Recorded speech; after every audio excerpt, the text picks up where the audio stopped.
بسم اللہ الرحمن الرحیم۔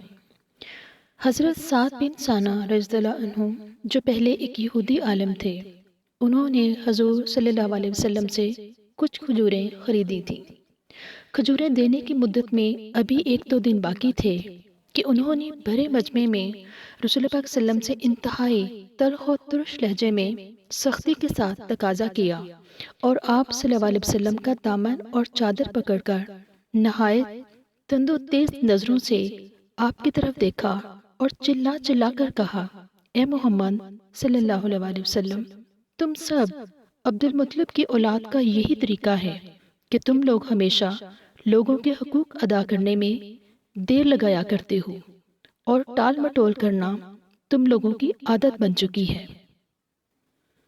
یہ منظر دیکھ کر حضرت عمر رضی اللہ عنہ آپے سے باہر ہو گئے اور نہایت غضبناک اور زہریلی نظروں سے گھور گھور کر کہا، اے خدا کے دشمن، تو خدا کے رسول سے ایسی گستاخی کر رہا ہے؟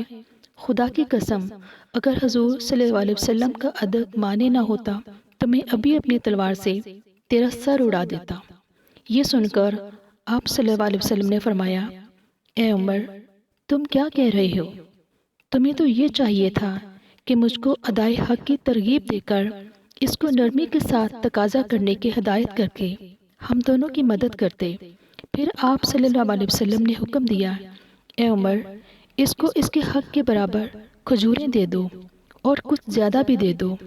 حضرت عمر رضی اللہ عنہ نے جب حق سے زیادہ کھجوریں دیں تو حضرت زید بن سانہ نے کہا، اے عمر، میرے حق سے زیادہ کیوں دے رہے ہو؟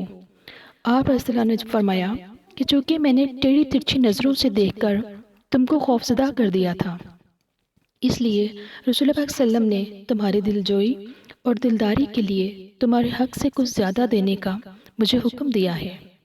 یہ سن کر حضرت زید بن سانہ نے کہا، اے عمر، کیا تم مجھے پہچانتے ہو؟ میں زید بن سانہ ہوں۔ آپ رضی اللہ عنہ نے فرمایا کہ تم وہی زید بن سانہ ہو جو یہودیوں کو بہت بڑے عالم ہو؟ انہوں نے کہا، ہاں۔ یہ سن کر حضرت عمر رضی اللہ عنہ نے فرمایا کہ پھر تم نے رسول پاک صلی اللہ علیہ وسلم سے ایسی گستاخی کیوں کی؟ حضرت زید بن سانہ رضی اللہ عنہ نے جواب دیا کہ عمر، دراصل بات یہ ہے کہ میں نے توریت میں نبی آخر الزمان کی جتنی نشانیاں پڑھی تھیں، ان سب کو میں نے آپ صلی اللہ علیہ وسلم کی ذات میں دیکھ لیا، مگر 2 نشانیوں کے بارے میں مجھے ان کا امتحان کرنا باقی ہے۔ ایک یہ کہ ان کا علم جہل پر غالب رہے گا، اور جس قدر ان کے ساتھ جہل کا برتاؤ کیا جائے گا اس قدر ان کا علم بڑھتا جائے گا۔ چنانچہ میں نے اسی ترکیب سے ان دونوں نشانیوں کو بھی ان میں دیکھ لیا، اور میں شہادت دیتا ہوں کہ یقیناً یہ نبی برحق ہیں، اور اے عمر رضی اللہ عنہ، میں بہت ہی مالدار آدمی ہوں۔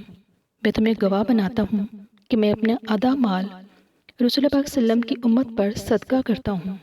پھر یہ بارگاہ نبوت میں تشریف لائے اور کلمہ پڑھ کر دامن اسلام میں داخل ہو گئے۔ سبحان اللہ، ماشاء اللہ۔ ہماری ویڈیو اچھی لگی ہے تو لائک کیجئے، شیئر کیجئے۔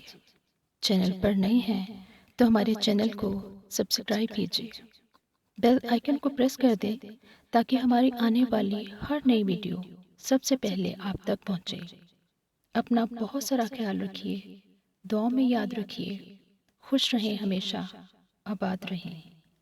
اگلی ویڈیو تک کے لیے اللہ حافظ۔